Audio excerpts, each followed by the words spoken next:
বিচার চাই।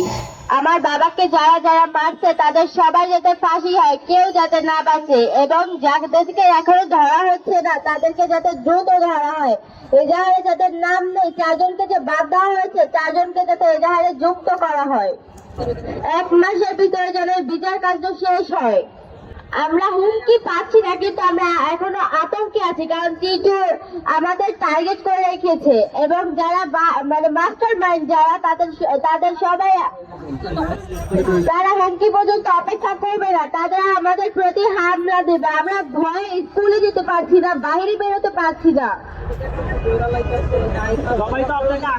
ডক্টর ইউনূসের কাছে আমার বিনতি এবং যে এই বিচার কার্য যাতে 1 মাসের মধ্যে শেষ হয় এবং সবাই যাতে ফাঁসি হয়, সবাই যাতে মানে আমার বাবা যাতে বিচার পায়। আমি ভিকটিম সোহাগের ছেলে মোহাম্মদ সোহান। আমি ডক্টর ইউনূস এবং মোহাম্মদ তারেকিয়ার কাছে একটা অনুরোধ থাকবে যে আমার বাবাকে যারা মারছে তাদের ফাঁসি হোক, তাদের সবচেয়ে মানে খারাপ একটাই হোক, শাস্তি হোক, যেটা ফাঁসি। আর আমার মতো যদি কেউ এতিম না হোক, আমার মতো বাবা হারা না হয়, আমি এটাই চাই।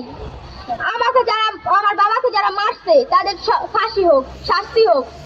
আর এরকম খুনাখুনি যদি বাংলাদেশে না হয়, এরকম মারামারি যদি বাংলাদেশে না হয়, বাংলাদেশ যে স্বাধীন দেশ এটা নাম না কাজে হইতে হইবে। আমার মতো কেউ সন্তান হারা না হয়, কেউ বাবা হারা না হয়, এটাই আমি চাই। আমি চাই বাংলাদেশের কাছে যে আমার বাবাকে যারা মারছে তাদের ফাঁসি হোক।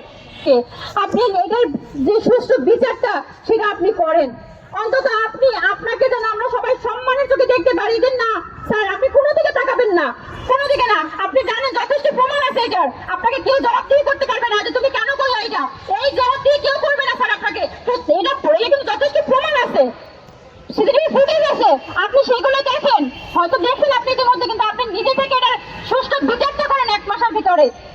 1 মাসের ভিতরে আপনি দৃষ্টান্তমূলক একটা বিচার করেন যে না আমরা যেন বলতে পারি যে না এটা বিচার হয়েছে, এবং প্রত্যেকটা মানুষের মনে যেন দাগ কেটে থাকে যে না এটা বিচার হয়েছে। প্রত্যেকটা মানুষ যেন মুখে হাসি থাকে যে না যেভাবে সোহাগকে নির্মমভাবে মারা হয়েছিল, প্রত্যেকে যেন চোখের পানি পড়ছিল, এখন